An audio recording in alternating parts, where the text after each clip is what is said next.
Hello, this is David for chesslessons.com, and today I'm going to be analyzing the game of Hanging Yawns, rated about 1246, versus Mao 974 from the Lee Chess under 1300 Rapid Arena. These two players were of similar rating, and it's noteworthy to mention that Hanging Yawns won all his games in this tournament except for this one game, which he was winning. And over here on the left, I put five important takeaways from this game, five lessons you should learn where you can become a lot stronger in the future. So b4, d5, bishop b2, knight c6 attacking the pawn on b4, a3 nicely defending it, e5 grabbing space in the center, knight f3 attacking this e5 pawn two times and it's only defended once. So one thing to note here, you can just grab this pawn because it's only, he can't capture back, so you could just win a free pawn and go back. Okay, you played e3. Your opponent played knight to f6, and you played b5, attacking the knight. So I'm not sure what happened here. Your opponent should simply retreat by either going to e7 or b8 and not give up material for free, because that's not something you want to do in chess. Maybe he didn't spend that much time here. He only spent 2 seconds on this move. Maybe he didn't realize that his piece is hanging, and you grab the piece. So here is probably one of the most important moments in the game. So you're up a knight for a pawn. You're up 2 points, and that's enough to win a chess game. And now your primary objective should shift to two things. One, king safety. King safety is accomplished through castling, so you could play a move like bishop e2 and castles after. If you play bishop e2 and he attacks your bishop, which is a hanging piece, you can simply go queen to c1, defending it, and whatever move he makes next, you just castle. So this should be your primary objective. And two, your second primary objective once you're up material is to trade pieces. If you can trade a couple of minor pieces and go into an endgame, the advantage of having traded your pawn for the knight will become a lot more clear, and you'll easily win that endgame. But instead, you went and grabbed another free pawn, which you don't need to do. You already won this game. You don't really need to get too greedy and grab another pawn. And then he counterattacked you, so now he has this threat of checkmate. And you made a very, very good move here. You were smart and didn't go back to f3 because you realized that your bishop was hanging. And instead, you played knight d3, and this move has three purposes. One, it prevents checkmate. Two, it defends this bishop over here. And three, it attacks the queen. So your opponent was forced to lose a tempo and go queen to f5. And now, once again here, you have two primary goals in this position. One, king safety and castle, and two, trade pieces. So my recommendation here would be bishop to e2 and then castles right away. Or another move that comes to mind is queen to f3, trying to force a trade. The sooner you can trade pieces in this game, since you're up material, the easier it's going to be to win. So you played knight to c3.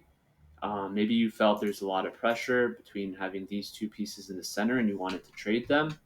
Your opponent attacked your hanging piece. And I like your move here because if you played a move like bishop to e2, he can remove the guard. And then if you capture, he can checkmate you. So it's good that you saw the move knight takes knight. Now, once again, you have another opportunity once more. Bishop e2 and castle. And you'll be fine. It'll be very hard for him to come back in this game. But instead, you made a move that is somewhat unnecessary. Basically, you don't want to be moving the same piece twice in the opening, so you don't want to play a move like bishop to e5. It turns out that your opponent made the mistake of offering you a trade of bishops, which is something he doesn't want to do when he's down material. He's down material right now. And this would have been a great chance for you to go ahead and trade off these bishops. But instead, you went and took another pawn.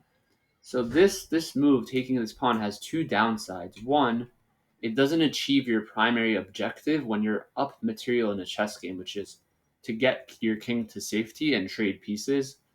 Two, not having this pawn here could be bad because later on, if you castle kingside, it's going to have an open line to your king from his rook, which we'll see later led to a fork where you lost your queen. So you went ahead and grabbed that piece, and he played right away rook to g8, staring down, making it hard to castle on the king side. You retreated, and your opponent played c5. A move that comes to mind here right now is, once again, queen to f3, trying to force a trade. You want to trade pieces when you're up in a chess game, but you played knight to f4. So one of the things that happens when your king is in the center is that all the other pieces in your army become weaker. So this knight actually became weaker and this pawn became weaker because of this pin, because the king is in the center, and your opponent knows the principle. There's a principle in chess called a pinned piece is a bad defender. So this pawn is pinned, right? Because the queen is pinning it to the king. It can't move. And therefore, even though it looks like he's holding and defending these squares, he's actually not. And your opponent realized that and grabbed the piece. And I think this is a good stopping point right here because all the important lessons here on the left, we can review them one more time very quickly. One, you don't need to win the one game. The second that you grab that pawn on c6, you won this game. You don't need to win twice. Two, if you're up material, trade pieces. So we saw that right over here. If you're up material, trade pieces. Don't go grabbing pawns. Another thing to note, king safety and castling is more important than grabbing free pawns. We saw that earlier right over here. Your king is not safe. It's in the center.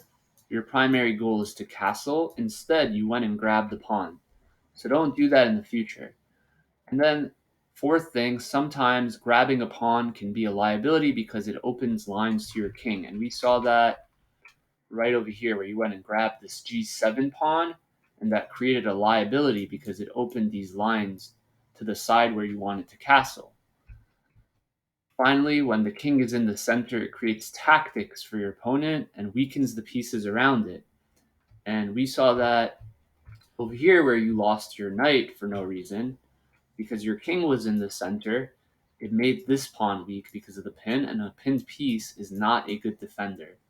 So in the future, if you get that opportunity again where you're up material, prioritize one, castling your king to safety as soon as possible, and two, trading as many pieces as possible to go into an endgame. And I think that'll give your opponents a much more difficult time trying to come back into the game. So I hope you enjoyed this lesson. This has been David for chesslessons.com, and I look forward to answering any questions you may have and analyzing more of your games in the near future.